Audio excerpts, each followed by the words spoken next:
کہے کہ ہمارا رب اللہ ہے، پھر اس پر جم جائے، ان پر فرشتوں کا نزول ہوتا ہے، نہ کوئی غم کرو نہ خوف، خوشیاں مناؤ جنت کی جس کا تم سے وعدہ کیا گیا تھا۔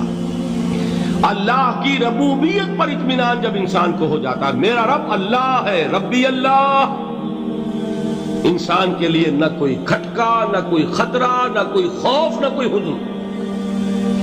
جو کچھ ہو رہا ہے کس کے اذن سے ہو رہا ہے؟ اللہ کے اذن سے۔ اللہ کے اذن کے بغیر پتا تک نہیں ہلتا۔ یہ کوئی اندھا بہرا مادہ نہیں ہے جس سے مجھے کوئی خوف ہو۔ اندھا بھینسا چلا آ رہا ہو اس سے تو ڈرنے کا ہر انسان کو ڈرنا چاہیے، نہ معلوم کس کو ٹکر مار دے۔ لیکن نہیں، اس کائنات کو چلانے والا ایک سمیع و بصیر خدا ہے، وہ جو میرا دوست ہے، میرا ولی ہے۔ اللہ ولی الذین آمنوا یخرجہم من الظلمات الی النور۔ اللہ اہل ایمان کا ولی ہے، ساتھی ہے، پشت پناہ ہے، مددگار ہے، حمایتی ہے۔ بتائیے جسے یقین ہو جائے کہ اللہ میرا مددگار، اللہ میرا محافظ، اللہ میرا پشت پناہ، اللہ میرا حمایتی، اس کے لیے کوئی خوف ہوگا؟ اس سے کوئی ڈر ہوگا؟ میں مثال دیا کرتا ہوں ایک بہت سادہ، پنجاب کے دیہات کی۔ تو بڑا چودھری ہے اور کوئی غریب کسان ہے۔ اس غریب کسان کے جانوروں کو ہر وقت اندیشہ ہوگا چوری کا، کوئی میری بھینس کھول کر نہ لے جائے، کوئی میرا بیل کھول کر نہ لے جائے۔ لیکن جس کے بارے میں یہ سب کو معلوم ہو کہ وہ جو بڑا چودھری ہے وہ اس کا دوست ہے، اس کی بچیا کو کوئی خوف ہوگا؟ اس کی بھینس پر کوئی ہاتھ ڈالے گا؟ اسے کوئی اندیشہ ہوگا؟ نہیں۔ کیوں؟ کہ وہ بڑا چودھری، بڑا اس کا یہاں کا سردار، جاگیردار، سب کو معلوم ہے وہ میرا دوست ہے، کوئی میرے خلاف اقدام نہیں کر سکتا۔ اس دنیا میں یہ چھوٹی سی بات اگر آپ کے دلی اطمینان اور سکون کا باعث بن سکتی ہے تو ذرا تصور کیجئے۔ میں لفظ تصور استعمال کروں گا صرف اس لیے کہ اس کا ہم جس کو کہتے ہیں ادراک اور شعور کر نہیں سکتے، اگر کے ساتھ کر سکتے۔ اگر یقین ہو کہ اللہ میرا مددگار اور یقین ہو کہ اللہ ہر آن میرے ساتھ ہے، پھر کوئی خوف؟ کس کا خوف؟ کوئی شے اللہ سے بالاتر ہے؟ کوئی قوت اس سے زیادہ طاقتور ہے؟ کوئی اس کے ارادے کو بدلنے والا ہے؟ کوئی اس کی مشیت کے آڑے آنے والا ہے؟ یہی بات ہے جو حضور نے فرمائی۔ یہ ایمان کا حاصل ہے لب لباب،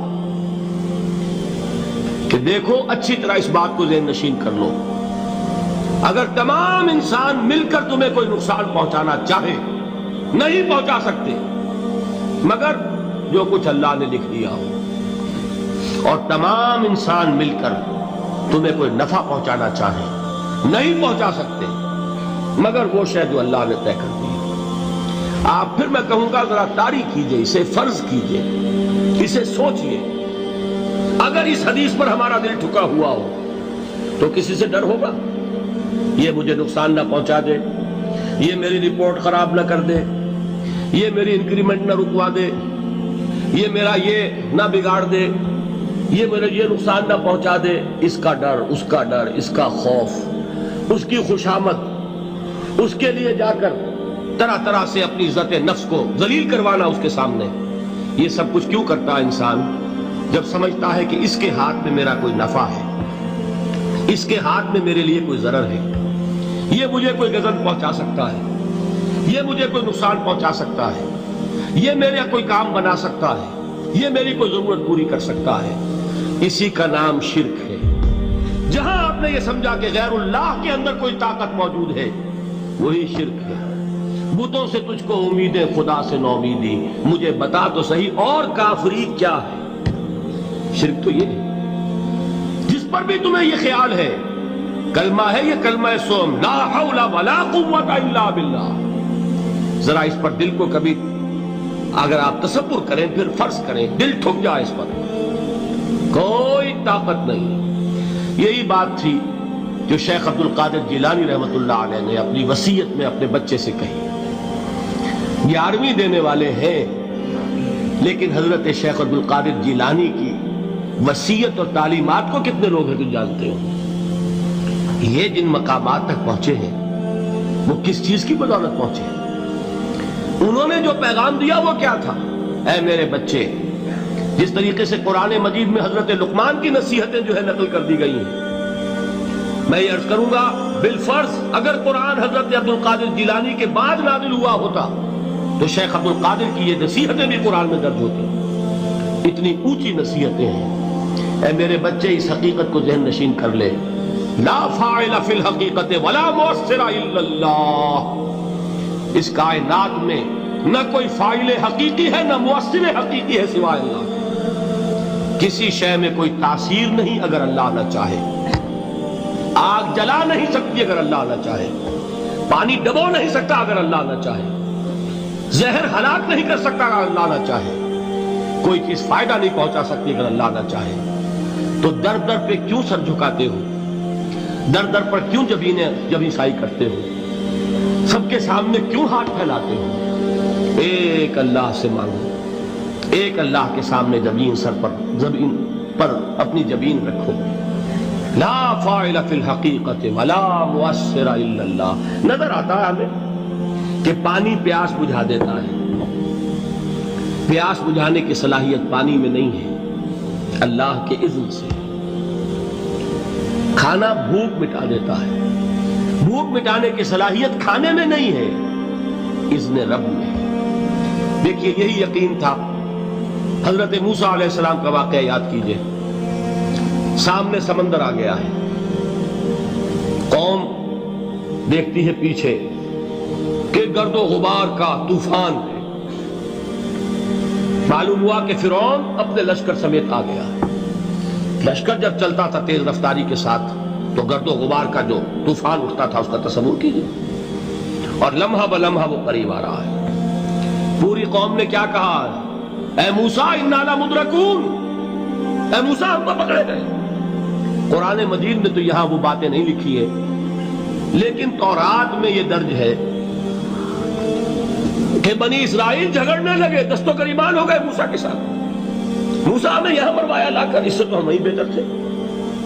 وہاں کھانے کو ملتا تھا، زندگی تو تھی، بیگار ہم کر رہے تھے، موت تو نہیں تھی. اب جو کچھ ہوگا اس کا تصور کرو، جس طریقے سے ہمارے ٹکڑے اڑائے جائیں گے.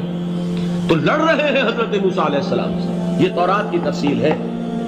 قرآن میں صرف اتنا آیا ہے، پریشان ہو کر انہوں نے کہا انا لمدرکون. موسیٰ ہم تو پکڑے گئے. اس وقت موسیٰ کا جواب کیا ہے؟ کلا ان معی ربی سیہدین. نہیں، میرے ساتھ میرا رب ہے، وہ راستہ دے گا. بتائیے کہاں راستہ نظر آ رہا ہے؟ یہ ہے ایمان بالغیب. راستہ نظر نہ آئے تب اللہ پر یقین ایمان ہے.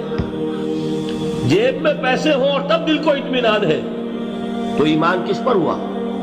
پیسے پر، اللہ پر نہیں. جب وسائل و ذرائع نہ ہو اور پھر یقین ہو کہ اللہ مسبب الاسباب ہے، وہ اسباب کا پابند نہیں ہے، وہ اسباب کا محتاج نہیں ہے، اسباب اس کے محتاج ہیں.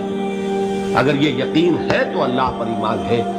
یہ نہیں ہے تو تمہارا ایمان اسباب پر ہے، وسائل پر ہے، ذرائع پر ہے، مادیات پر ہے، اللہ پر نہیں. اس وقت کہاں راستہ تھا؟ کوئی راستہ تھا؟ سمندر ہے اور ادھر سے لشکر آ گیا ہے. کلا ان معی ربی سیہدین. اب دیکھیے ایمان کہہ دینا آسان ہے، ہوا معکم اینما کنتم. جہاں کہیں بھی تم ہوتے ہو اللہ تمہارے ساتھ ہوتا ہے. لیکن اس کا یقین قائم ہو جائے تو زمین و آسمان کا فرق واقع ہے.